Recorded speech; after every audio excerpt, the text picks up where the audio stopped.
in the game.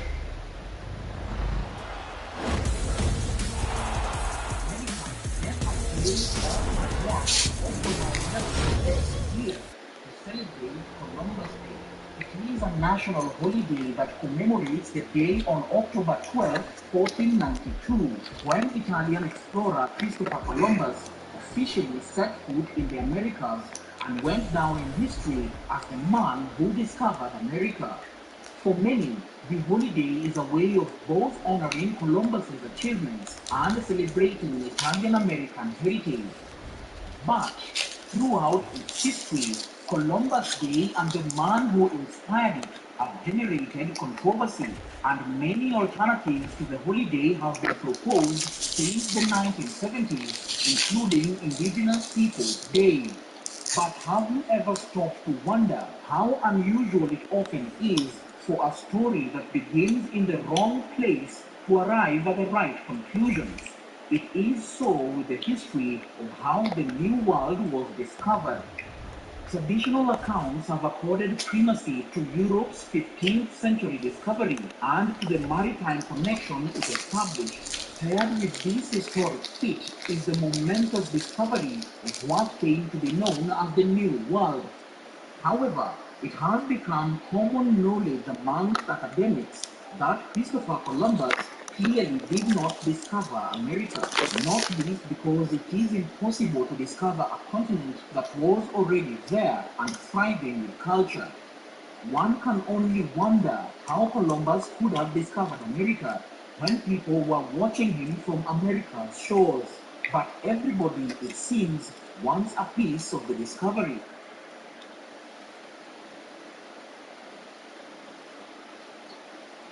I heard Nemo got our shit took down. I guess since she used his beat or some shit. Oh yeah. Alright, we gonna talk like basketball, you feel?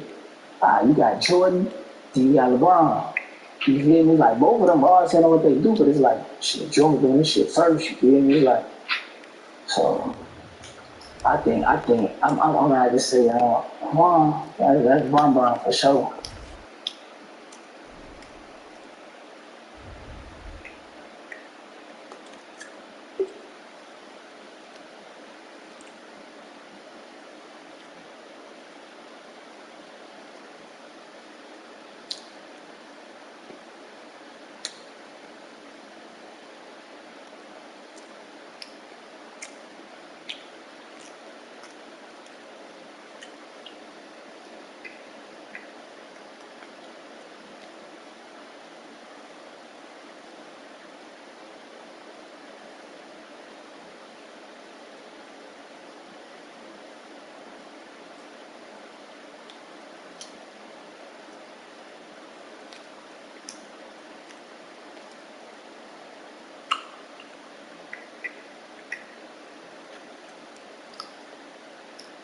This is the podcast. Yesterday, everybody had something to say to Tay Savage. You had Nemo aggressive with Tay Savage said in the interview.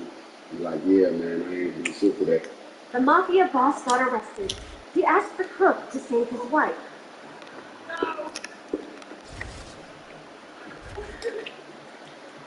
Girl song. Tay Savage had said in the 16 interview that Nemo got the girl Blazing dog song took down because she was using Nemo beat. Nemo come back today like, yeah, man, I ain't do shit for that girl song, you know. Y'all keep the big 6-0 out y'all mouth. Nemo had something to say to Tay Savage, and Lil V had something to say to Tay Savage. He's like, look, man, stop opinion y'all self line and all this shit, you know. Tay was in the 16 interview, and he was like, from basketball analogy shit, like, look, Bron like LeBron James, and I'm like Michael Jordan and shit. He's talking about the streets, like, I'm Michael Jordan in the streets. King Von, LeBron James in the street. Tay hop on this shit like with the quick shit. He hop on this Instagram and like, look, man, I'm not a rapper. Don't forget I'm not a rapper. And once I start, ain't no stopping. You can look at that as his response to everybody. Nemo, Lil V, and everybody else who has something to say about the shit. So look, Lil V hopped back on his shit again today. But you know, Lil V got a song called I'm Not a Rapper. So look, Lil V hopped on this shit. And he said, play gangster if you want. It's kind of what's name because, you know, you see it Tay with Lil Reese. You know, Lil Reese was Philly, all these Lil Von, you might as well say Nemo, because you know Lil Reese, you know, damn near everybody got some type of attachment to each other. Lil Reese, Lil Durk, and Lil Von at one point, even though they're gonna say Lil Reese, Lil Durk, you know what's going on. You know, Tay even damn near let the cat out the bag in the 16 interview. Like 16 asked him like, yeah, you know, you see you had ties with OTF, like you speak on OTF, and Tay had been like shit, you know. I wish Dirk the best because he a Muslim, but I'm on whatever the Lamb on. But that's going there saying that the Lamb and OTF is not each other. But everybody do that shit. It's just, you know, Lil Reese be doing all these what's-the-names, and he's trying to make it seem like, no, me and Dirk still together. Like, bro, the cat out the bag. Everybody knows what's going on. Like, you on this end, Dirk on this end. It's like, the Lamb now. OTF, you see all types of like, yeah, OTF, CB4, Cooley, LaFleur going at Dirk, calling Dirk a goofy. You on the same side of that's calling Dirk a goofy. You on the same side that's calling OTF, CB4. So it's like, you know, at the end of the day, Reese, you know, he got to keep appearances up. So it makes, you know, of course he's gonna hop up in these interviews and be like, yeah, no, me and Dirk, we still together and all that shit. But you know, most know what's going on at this point. Like, the shit damn near out in the open, you know, trying to save face for whatever reason, trying to keep his relationship with his multi-millionaire friend. But at this point, like the cat out the bag, everybody seeing this shit for what it is. Lil V say what he say, Lil V come back again and say some more shit. Nemo say what he say, and Tay Savage respond to all that shit. He say, look, don't forget I'm not a rapper. Once I start, ain't no stopping. So I don't know what's making everybody just so comfortable to play with a who got all this shit on their name. Like, you usually see this type of shit with a known goof, but Tay Savage, I don't know why it's just on it. Like, yeah, you know, Nemo ain't even have to say what he said. But as far as the Lil Varney shit, apparently it's rumors that, you know, back when Varney was still moving around doing this thing, and Tay was moving around doing this thing, it's rumors that Tay ended up taking a gun from Varney. So I don't know if that shit play a part in this shit. It probably do. Like, they took a gun from me, and now you on it. Like, yeah, I'm over you know, my homie gone and shit, and you compare yourself to my homie, and you like, you on some big dog shit. Like, no, he the little homie, and I'm the big dog in this shit. And you know, maybe, you know, that probably play a role in Lil Varney just coming out and saying whatever he's saying. I don't know why Mimo on that just jumped in this shit like that. Like, Solon just jumped in this shit. That shit wasn't even necessary if you ask me. Like, Solon was really just in the interview, like, yeah, you know, asking him about, like, why he's sharing Blazing Dog music. Everybody know the situation with Tay and Blazing Dog. Asked him, like, yeah, why you sharing this music? And, you know, Solon say the shit. He like, yeah, it's the least I can do and all this shit. And then he go on to be like, yeah, man, you know, I think Nemo got a song took down and shit like that. That wasn't even no, like, I wouldn't look at that as like a reason to just hop up in some shit. Like, you know, all he really said was like, you got a song took down. I guess Nemo felt different because he definitely jumped up in that shit like, yeah, keep my name out this shit. Ain't nobody get that girl song took down, keep Big 6-0 at y'all mouth and all this shit. So it's like, and like I said, you would think of be on some shit like that. Like if a goofy had their name in your mouth, like it don't matter how minor or how major of what the goofy is saying, just off the fact you a goofy, you will see to be on this type of shit with a goofy. I don't give how small the shit you said, like to keep my name out your mouth. But due to the fact that Tay Savage's name holds the weight that it holds, it lead me and probably lead a few other people with question mark like, damn, why the fuck you just hopping on there like with them like that? Like, shit, you ain't even say nothing for real. And then, name damn near hold a lot of weight. And you just on it. Like, yeah, keep Big 6-0 name out your mouth. So look, man, I don't know what's going on. I don't know if it's on some shit like I got more clout than you type shit. So your name don't mean nothing. I don't know.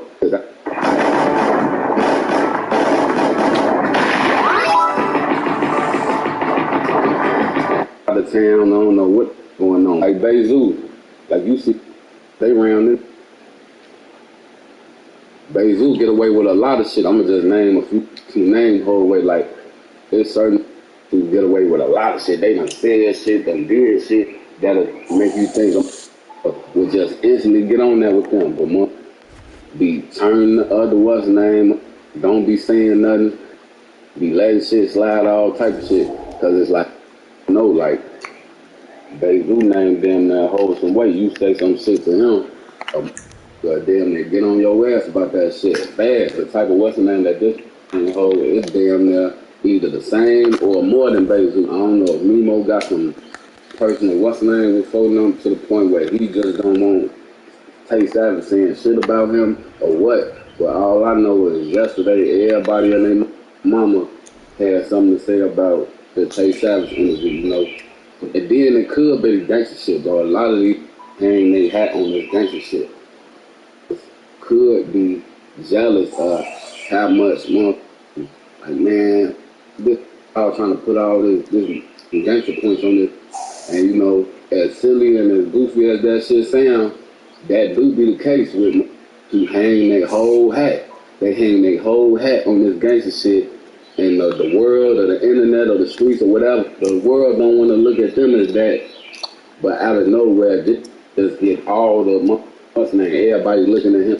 Yeah, the next hit. Big Yak, but you a smart Z, ain't you? Not a smart guy. Yeah, smart Z. Yeah, I see what you just did on them folks. You just got that new album. So this your last album on the landing. I like the moves. Hell no, you don't get no big ass album, no big hits. That's why Kodak ain't promoted like that. He ain't got no big hit song on this album. So this is his last album, his third album. Album deal. Then you signed back with 2015. Like, yeah, you know, I know the game. Just spell up, smart man. Yeah, see your landlord's on your bills. Gave stuff from that all together. So you showing them like, hey, this is what you lose. This is what you losing, bitch. Yeah, you couldn't bring this step. They ain't want to act right. So yeah, you go to the Capitol. You go to the Capitol with YB. Yeah, you go to the Capitol with YB. Nigga think you told side of the person. And you really, they don't even understand or they don't even know, like, nigga like Kodak, you look at this, why people blow up. And I got no smacks in my belt. Or like, really, like, individual, like, I got no smacks in my belt. You know what I mean? They be chopping this shit.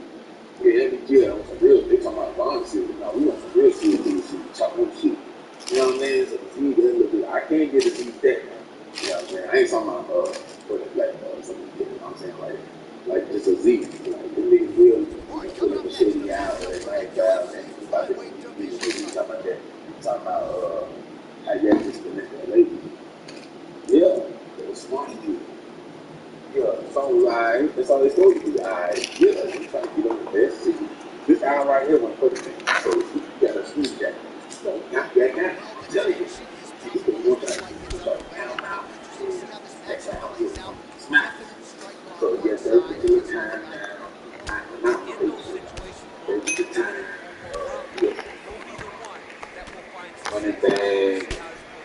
You know, I'm doing everybody asking about features. Why not? Yes, why not? Yeah, smack. You got to smack it. Good. That's a good song. You got to come up with Steve. Now show us come up with Steve. But bitch, Jack, don't care about selling no records. You really think you really care about competing with Dirk, the young boy, or Moneybagg Yo. That nigga really came out and he put out a Drake record. He was like one of the hit records. He put out a little hit record where he got on that hard drive.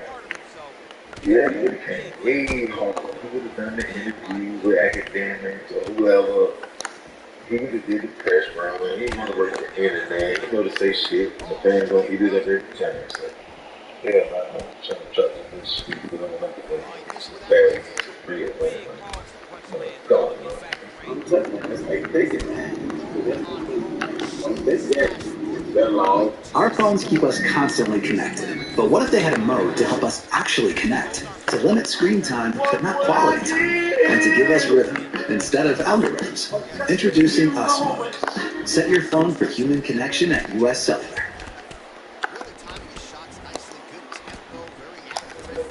Climate adaptation is our shift in how we do things, our lifestyle, in order to deal with climate change, all the changes that we're seeing associated with more extreme weather events. Nature Conservancy has been working in Oklahoma since 1986, and we're all about finding collaborative solutions to conservation challenges. Oklahoma is incredibly diverse, a wide variety of different ecoregions, from forests in the east all the way to mesas in the Midwest. I think when it comes to solving climate change, contrary to popular belief, I think it's going to take every single one of us at the table to develop creative solutions to combat climate change. We're seeing more drought, rain patterns are changing, we're getting very heavy rain events. And what that means is a lot of water over a short period of time, and then periods in between rainfalls that we didn't see before where things can get very dry, and that can impact our food supply. And farmers and ranchers are having to adapt to those changes to make sure that our food supply is there for us. That could be potentially one of the biggest impacts that we can see is on the food supply for people in places that food security was never an issue before. It also applies to water quality. One of the things that we can do is lean on nature to help us with this situation. There's a lot of nature-based solutions that we can utilize in order to better adapt and protect our water supply, our food supply, our homes, etc. And to me, that means we need to have Trash down. Nothing's gonna get better. But it's just like 2:30. People look at this label like they've been convincing him. You know what I'm saying? He's convincing you dope shit. So that's how they do him. They just do the bad members. We can get the bad members. So you like this house. If you like this house, you think this shit the hardest shit out right now. That's some very business shit. Like, these songs are put 6 days to all this. You know what I mean? Like, someone who's really taking from you. Yeah, they're fucking this shit now. This shit, yeah. Like level B song. A lot of artists on this 80s, 90s, whenever it started, you know, last album, and on that last studio album, last label album, you know, it's not get off the goddamn label. Did it, you know, all the people for the goddamn, they did all the people for that, right, Mark? Hope that, Come on, man.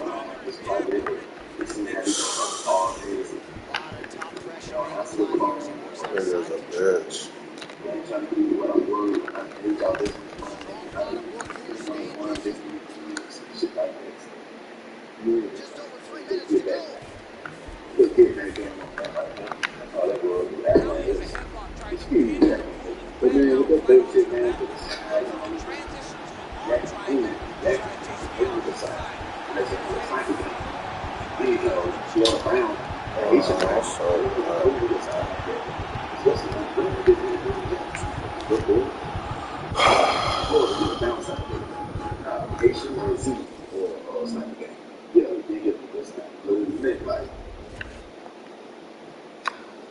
He feel like he more thorough, cutthroat, better artist, all of it. We just don't do business. That's all. I told you, Dirk is the money side. Dirk is the money side. I'm glad I do all that stuff. So, yeah, you can manage. Same shit with the pages. Like, that same type of thing, man. Nigga like them, they ain't doing all that. Put out the YouTube, there's a month for thrilling and back for another thing in this movie. It's a good guy. You can subscribe to like the video and the and if you guys aren't subscribed to my main channel, which is the same way as this, but it's a month. You already have it. You already got to look stuff. So look, this will be about the criminal history of Lil Durk. You know, too many people familiar with their history, but We're gonna make it a minute tonight and shit tonight and stuff. Agree with that. Little different from population. Furthermore, from getting caught with stolen football, right and being involved with the biggest game in Chicago, the Black Tigers. Plus, he was fighting the third game in 2018. This, after 3 weeks, and this,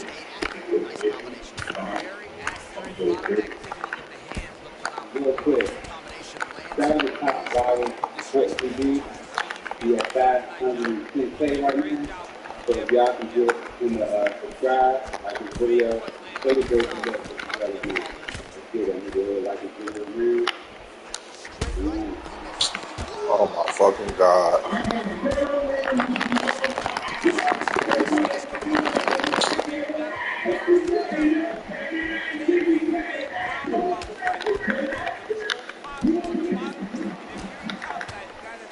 This thing is a Lil Durk.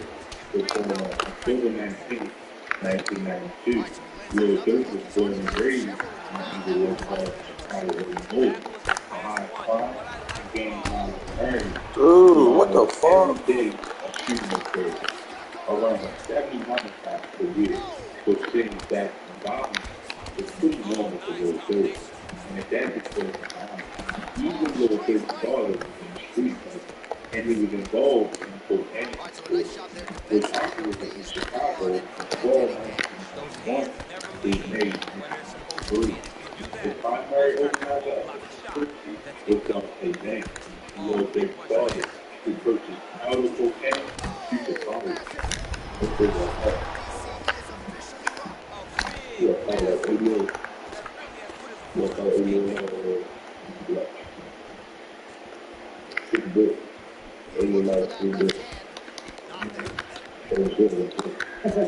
and most of the transactions were made directly to Clinton.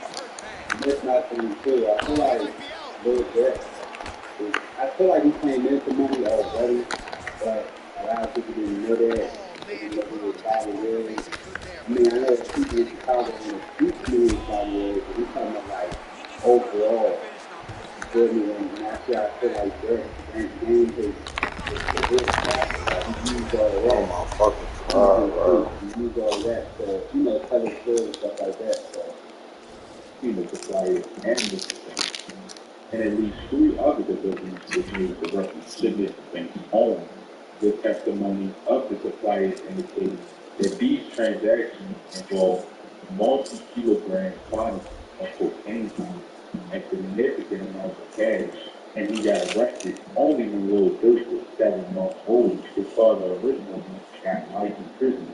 Later on, having a sentence reduced because of the law. So growing up without a father was pretty hard for Lil Durk. So he turned to the streets at only the age of 11 and started to sell drugs and get in shootouts with rival gang members legally. and that's another thing too, man. These guys started out young. I wouldn't think about hustling anything at 11 years old. I was still being a kid at 11 years old. But they're gonna have to go through that and make that big step and go off the court pretty early. He was at a premature age before he figured out what this type of lifestyle he was doing. Well, his close friend, usually all of the people. All right, so 2 truly elite strikers here. We sat down with them on Thursday and asked them any thoughts of taking this fight to the ground. They want to strike. Hello? Huh? Nothing on the game. I don't know.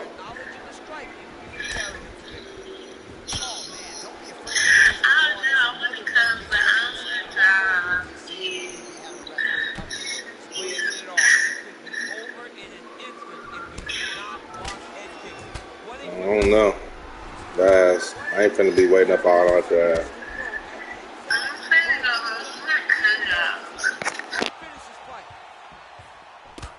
DC didn't take him long to find his range here tonight, huh? His timing is on point. Oh, and he connects with a punch there, DC. You gotta like what you're seeing thus far. I mean, the speed at which he throws is crazy. Well, this striker knows one direction, that is forward.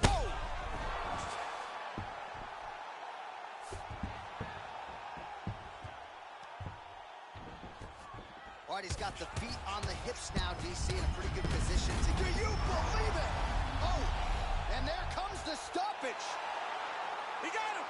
Oh, my goodness, what a fight. You knew if he landed that weapon repeatedly, it could be a short night for his opponent, but that was just Anthony made for him, so he started to rap at the age of 17, dropping his first song in 2010, named One Long Wait, with Lil Durk still trying to find his sound. He still stayed consistent and dropped another song in 2010 with a Lil Reese named L.O.B. And this song is pretty good, man, on the sound, really showing Lil Durk and Lil Reese's true potential. And at this time, Lil Durk was pretty close with Chief Keef and his movement, GBE, but later branching off into his own movement named OTX. But around March 2011, Lil Durk dropped his next song named I'ma Hit Him. This my thing too. What made Durk branch off and start his own label? Shot and Chief Keef. I know he had their differences back in the day, but what generally made him want to branch off and do his own thing? Freedom and fast all over, bringing new sounds to drill scene with the auto-tune used, and he loved the new sound. But around October 2011, Lil Durk was arrested for his first charge, where he was pulled over for drinking. Upon the search, police found his gun, and Lil Durk ended up getting locked up for doing 3 months in jail, and ended up getting out on bond just to go back months later. And this time he had to cut off his dreads being processed in real quick, so he quickly realized that he couldn't let his talent go to waste. Plus, his baby mother stayed critical. And that's my thing too. Even back then, when did jail have control over how you look? I came up in the era where how you get in, that's how you gonna be in it. It wasn't no cutting your head, getting your haircut, or anything. So where did they come up with, you know, when you get locked up, man, you gotta cut your head, stuff like that? I don't think that's a good look, because you're basically altering somebody's image that they done built up throughout their life for themselves and trying to dictate how they, you know, carry themselves. Why he was locked up. And he said that really made him fuck it out. So this time when he got out, he put out his first mixtape around April 2012, named I'm Still a Hitter. Then around October 2012, he dropped another mixtape named Life Ain't No Joke. And these mixtapes went crazy, really putting Lil Durk on the map. Plus, he had got the Def Jam around the time, and he had his hit single out named This Ain't What You Want. But here's where Lil Durk's life was come to a halt, because around June 2013, he was arrested again with a loaded 40 caliber handgun in Englewood. After he threw the gun into his car as police approached, the 20-year-old rapper, whose real name is Dirk Banks, was picked up around 3 a.m. in the 700 block of South Green Street. Police said Lil Durk was standing near his car when police pulled up to investigate the man with a gun. As police arrived, Lil Durk was spotted tossing the gun into the car. Police recovered a 40 caliber weapon and arrested the rapper without an incident. Lil Durk was charged with unlawful use of a weapon. It was his second offense, police said. In October 2011, he was hit with gun charges to possession of a firearm, and plus the serial number was scratched off his gun. He later pleaded guilty to a reduced charge of aggravated unauthorized use of a weapon.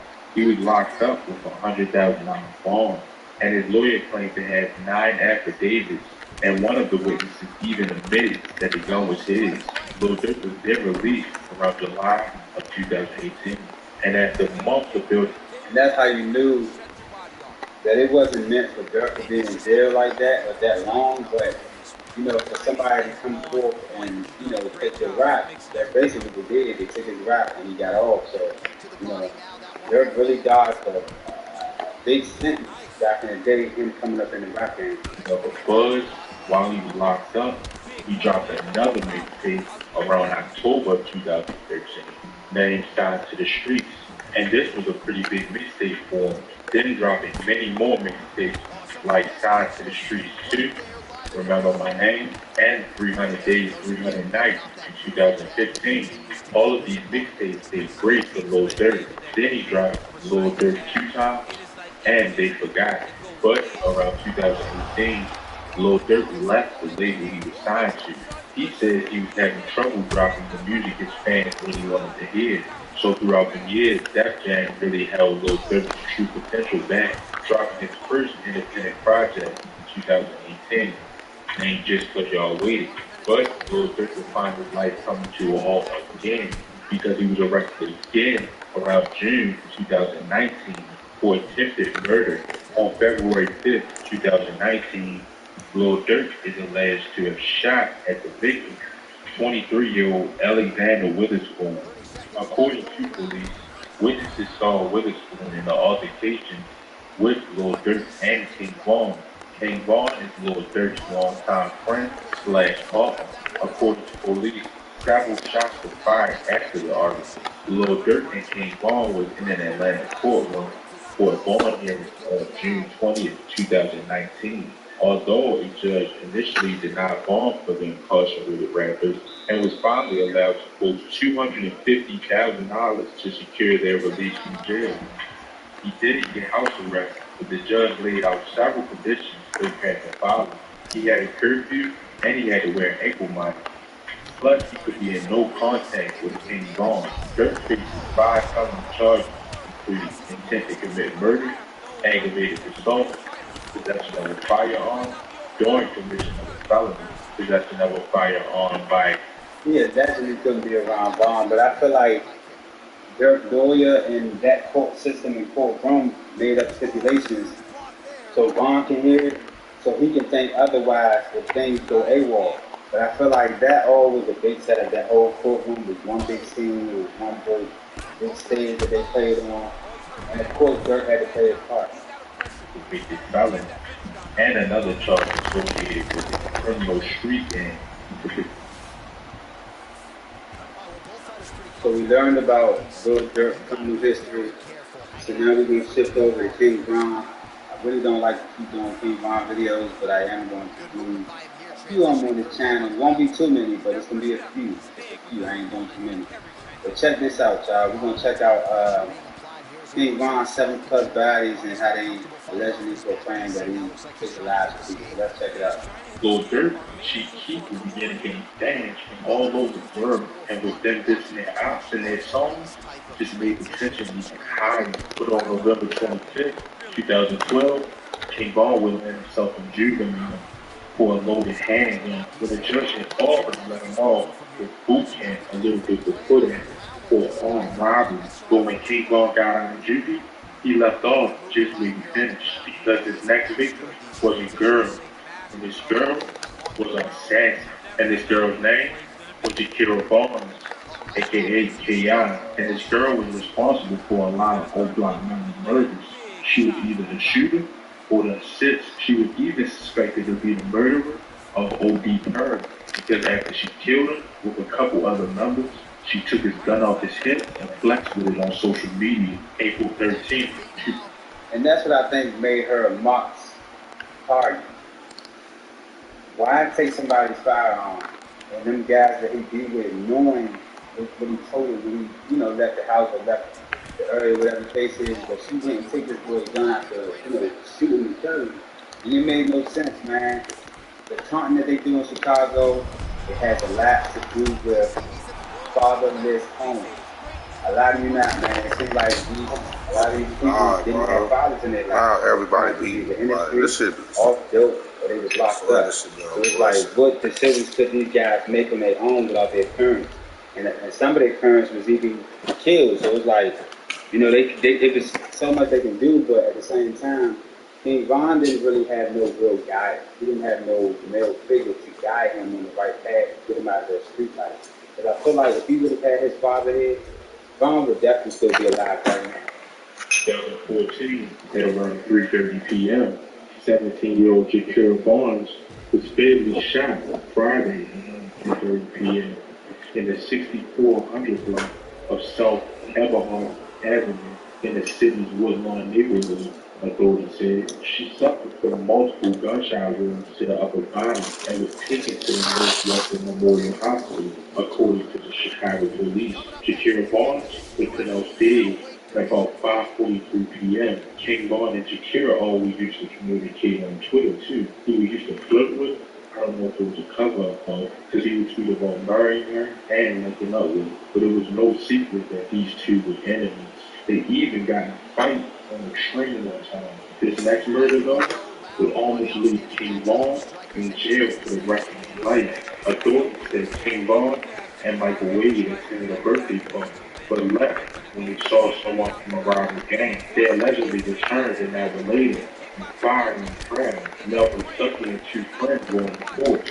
Prosecutors said the two gunmen opened fire, striking a 24-year-old man in the foot and a 23-year-old man in the head and body as he tried to get rid of Melvin. And that's my thing too with this case. Big Mike, he was in courtroom when he told them, I shot my gun 16, 17 times, but I didn't hit nobody. My thing is, North Chicago, goons, gang members, cripple, whatever the case is, none of them is shooting and missing 17 times. I'm sorry. They're hitting your target. And I think Big Mike hit his target. He just didn't want to tell the court. Stuckey was hit by multiple bullets, including one that struck him below the right ear, and was declared dead on the scene. Michael Wade admitted that he went to the party for his muscle for King Von. King Von did 3.5 years for this incident and was released due to a lack of evidence. And around this time, King Von released one of his closest friends to gun violence, which was James Johnson, aka T-Boy. Just before noon, someone walked up on James Johnson and he went into a store on the 200 block of East 71st Street and shot him in the chest, according to the Chicago police. T-Roy was King Von's closest friend, and after T-Roy died, he began to take music more serious. Last, I called Mama back. I keep crying.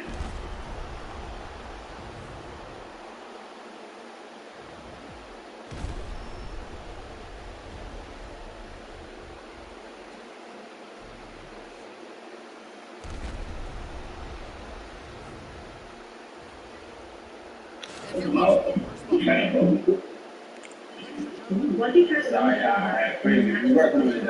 They wonder how you ran at 18 years. There's your biggie bag. Unless we provide $5, that's on board too. That's a lot of dollars. Just like you and me, bad boys. Bad boys, what you gonna do? What you gonna do? Bring you. You can always sell big shoe bikes. Shoe cities, $5 each day. You good? Not them. They shot T-Roy.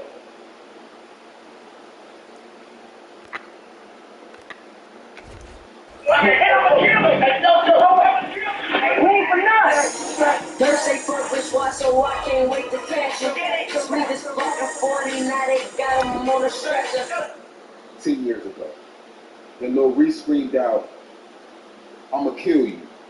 The fans took that and ran with it and made all these different type narratives and stories and things of that sort. When you seen that video, because that shit was on World Star back in the day, that was Academics, that was Rap Ketchup, College Kid, that was everywhere. When you seen that, take us through that video in 2022. Dude, I don't want to say too much, but like a video, that was real life for me, you know? That was real life for me.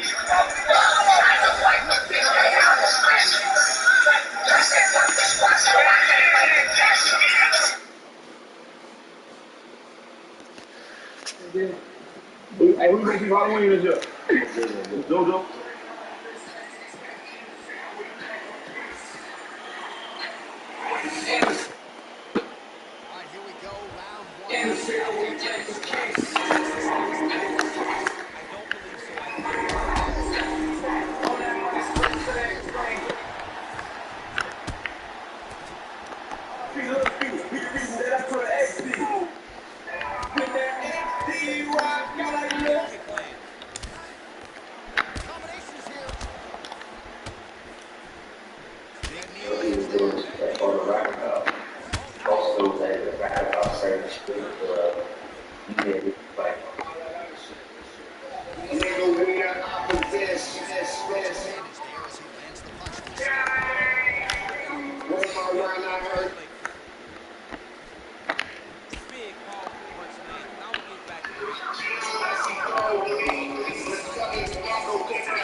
out here.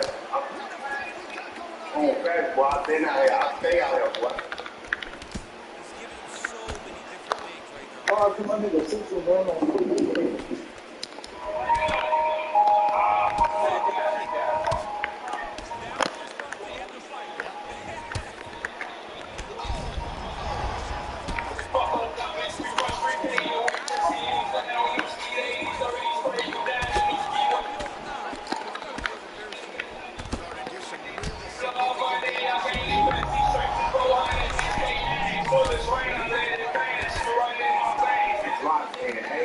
Us a lot. We used to hear a lot of stories about Reese. Reese is crazy though. He one of them people though, honestly, like you can look like when I used to look him in his eyes, so looking at Lil Reese's eyes, bro, like I see it, and I never really see that with too many people, but you see it.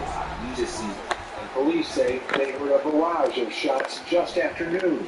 They were coming from across the street at a funeral for a local musician known as Dusky Demand was letting out. His real name is Van Treese. You know that's when we in the streets. You know how that should be.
Oh, man.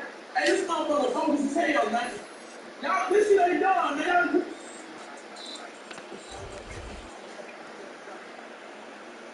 Oh, man. Oh, man. Hey, this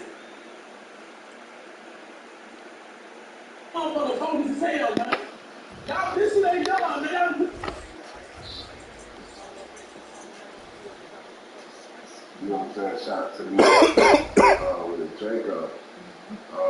How did that situation change? Like, these videos, again, bro, you better lay it out on the table. Point guard, send that on. Sunday, these games do.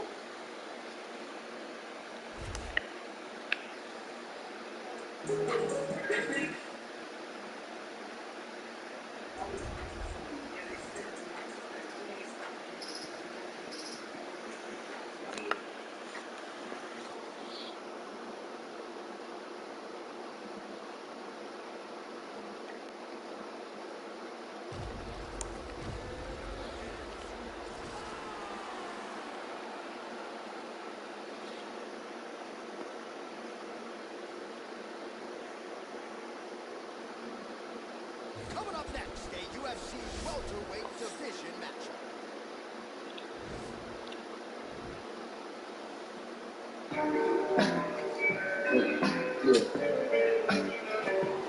It's a good day, baby. It's a good day. That's the legend. And you always wanted to be, always, be like, you can just sit back, I got this, It's huge today. Don't fall, man. I don't care about it. You know, you want to do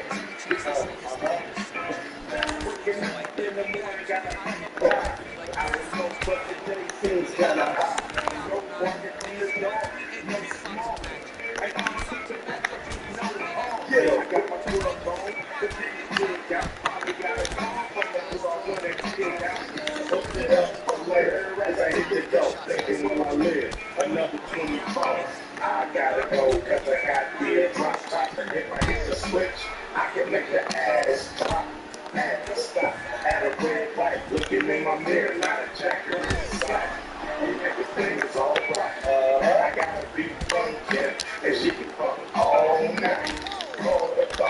and I'm asking y'all, which part of y'all playing basketball? Keep me on the court and I'm trouble. Last week, Buck Brown and got a triple-double. Freaking niggas every day like MJ, and I can't believe today was a good day. Listen, man, it was a good day, man. It's a great day, man. Listen, man, y'all already know what's going on, man. This ain't no ordinary thing. Listen, you know what? This is a flower day. When we doing it today, we giving a legend. Listen, man, you gotta give Q this flower. I'm talking about this is decades, entertainment, music, all type of stuff. I'm talking about basketball leagues. I'm talking about you name it. You got his name in. I'm talking about he's been here since the beginning. I'm talking about the first step since the whole league. I'm talking about we gotta talk about that. That was the whole movie. He was young. You know, he was just doing his thing, man. We all did on Mill, O'Shea, legendary. I'm talking about legendary. Joe Boy, whatever you want to call him, man. But what it knows, we gotta give him flowers today. Ice Cube and he's going. Nigga got to work the game. Hey. Yes. Thank you for that. You know, you got to, man, because it's like to us, we growing up, my brother to the rest of the season, you know, on the East Coast, and that police, you know, NWA scared that comment, you know, it was like, is this real? It was like, we was just, oh shit. It was like freedom of expression at its highest point. Yeah. The outside of 2 out crew, y'all was the only one that was like, we gonna say what we want to say. We got a right to say what we got to say, so we want to do that. Yeah, I mean, I think we was the ones who consistently striking glasses in session. Beautiful punch there. Great job landing. What a damn good punch. I think a lot of MCs was knocking on that door. Just Ice. Just like if you listen to the Trojan, you can be like, man, you must be solid. Just Ice. You know, he was big things in that shout out. Nice. So we was fans of that aggressive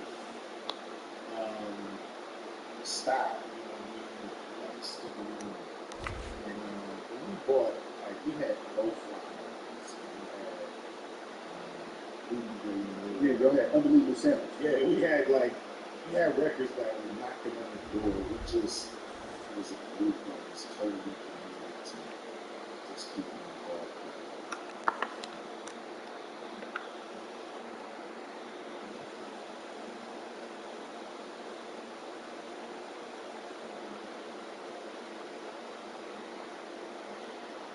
It was reality rap when it first started. And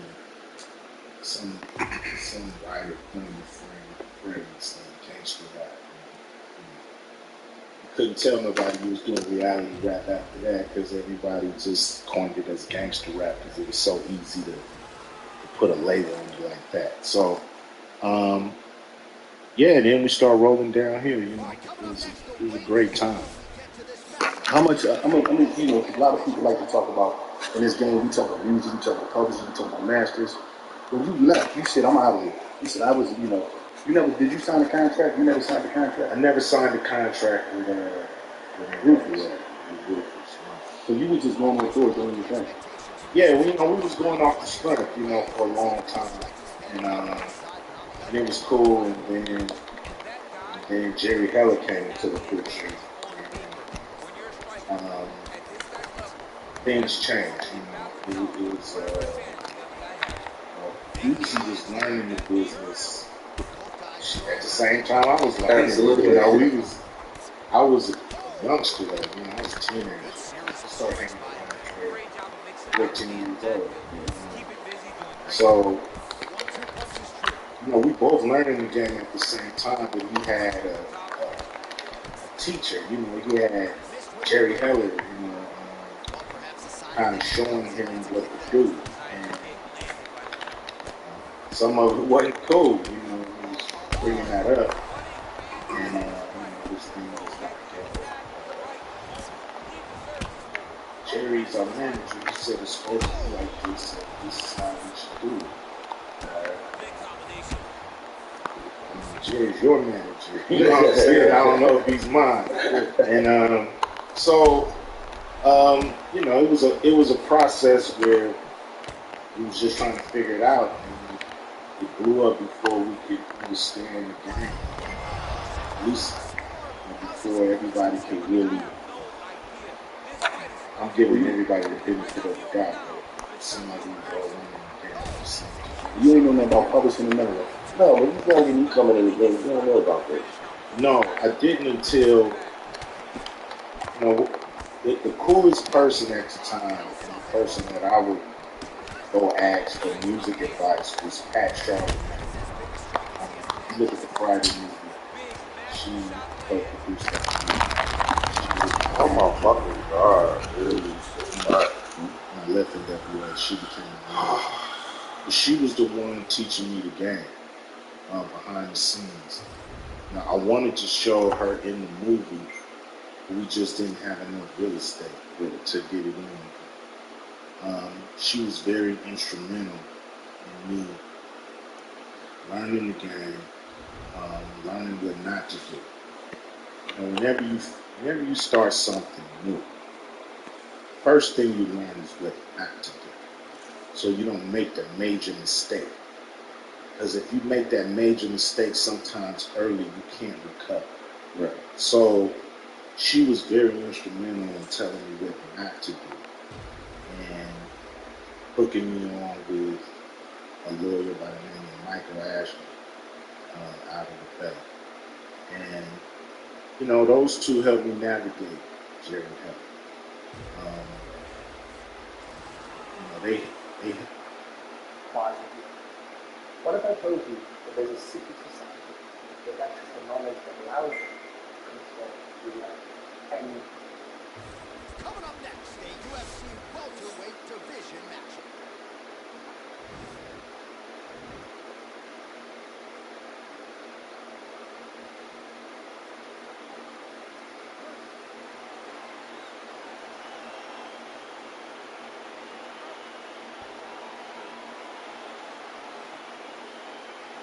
So two truly elite strikers here. We sat down with them on Thursday and asked them any thoughts of taking this fight to the ground. They want to strike. They want to strike. That's what got them to the show.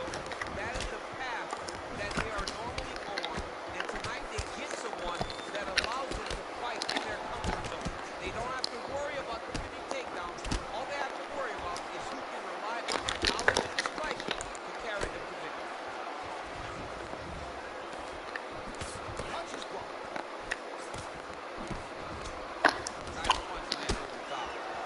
Good series of strikes by him. Great job of mixing it up, staying active.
Outstanding matchup of strikers. Any chance this thing hits the canvas?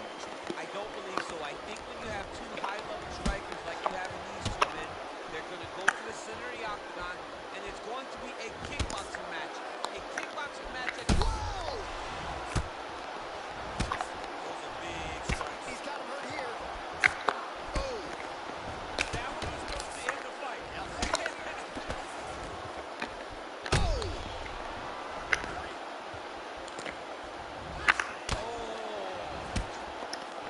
So both guys landing at will here. Good action early. And the takedown is there. So beautiful fighting instincts there to catch the leg and take the fight down to the canvas. Now let's see what he chooses to do from here. A lot of top pressure being applied here as he works out of side control. All right, so inside the open guard of his opponent. You got to be careful playing around for too long here on the ground with this guy. Oh, wow, that happened quickly as the fighter reverses position there on the ground. Unbelievable position change. Wow, what a transition. Big punch lands over the top. I'll just follow this one. Oh, massive kick. Didn't see that one coming. Well, that is a high amplitude takedown right there, and it comes right after he caught the leg. So back to his wheelhouse. Let's see how much more damage he can inflict. All right, he engages in a single collar tie here. Well, he's got the kicking game going. He turned his entire body into that uppercut, and he's landing exactly as he's hoping. Oh, he's hurt bad. He's hurt bad, John. He's got to press him. He's got to go chase that finish down now.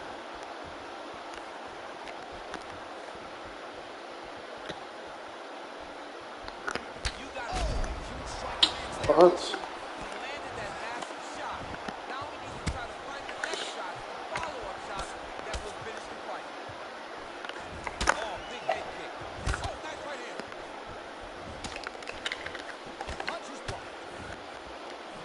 Oh! He's in trouble. He's hurt bad. Oh, that is his biggest strike as he has landed thus far. Massive shot lands. Look at how tough his opponent is, though. Still standing, still in there. Nice job working hard, posting, and getting back up. Just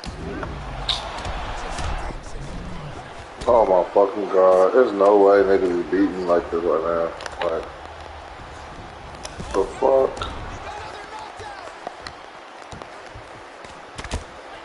Every time these guys come together, man, you just hear the punches and everything landing. Both very powerful, very explosive. what a round. All right, so he gets knocked down, but not out. Let's look back at some of the highlights, DC. A huge round on the other side. He had him hurt very bad. He found the shot. He got it.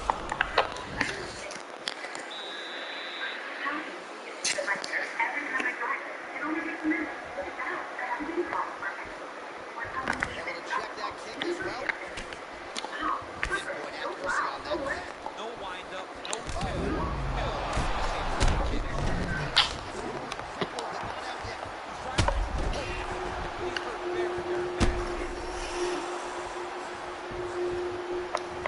There are at least 100 billion stars in our galaxy. Lovely. There are about 2 trillion large and small galaxies in the visible universe. Approximately 200 trillion stars. Holy Jesus, Just take a man. moment to appreciate this number. And that's considering only stars. But we already know for sure that stars have planets, and in most cases, more than one. And when somebody poses the endless question, are we alone in the universe? It's somehow strange to hear the unequivocal, yes, we are alone. Indeed, among the thousands of confirmed exoplanets, there are plenty of... It's amazing. So, apparently, Blueface, who apparently does not want to daughter or does not want a child with Kershawn Rock, you can understand why.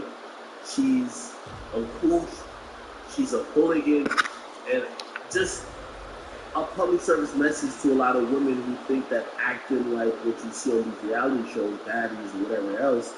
And by the way, I'm speaking this not only of somebody just saying it in general. Shoot, I've dealt with women who think that this is the behavior that's actually dope. If you behave like an animal, you want to fight every 20 seconds, you think that this acting out behavior is what's it, men don't want it as a whole. And most men would prefer not to have children or offspring with a ghetto ratchet hood. Let's be honest. And even Blueface, who's made, I can imagine, hundreds of thousands off this girl because she introduced her to the public. Now that she's pregnant, he's thinking about these non-monetary reasons why he wouldn't want her to have his kid. It could be the fact that she gave him 55 concussions. It could be the fact that she she just doesn't act like a woman. You know what I mean? And let me tell you something about a man. Like, a dude wants, whether it's girlfriend or his baby mama, to be somebody who is a little bit representative of femininity, somebody who is not embarrassing. And when you watch like most of these reality shows, it harkens and it hypes like Kershawn Rock for otherwise being embarrassed. That's just the way. Anyway, Blueface is now, he's told this girl he doesn't want her to have his baby. He doesn't want to get an abortion. He's openly. All right, coming up next, it's a UFC middleweight division fight.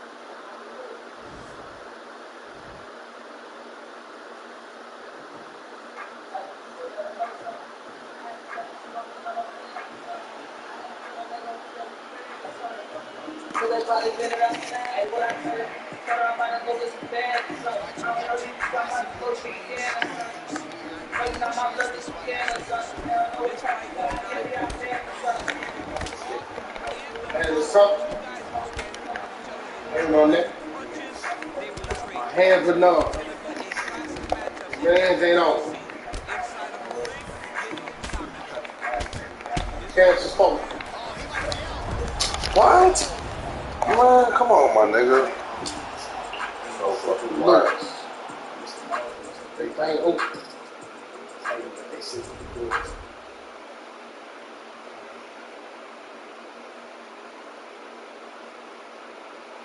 No, it's like you're trying to take me out for the wrong reason. Like, listen, it don't gotta be nowhere crazy. Like, we can just, you know what I'm saying, go to the movies or something, go bowling, to the arcade. Like, it don't gotta be nothing crazy.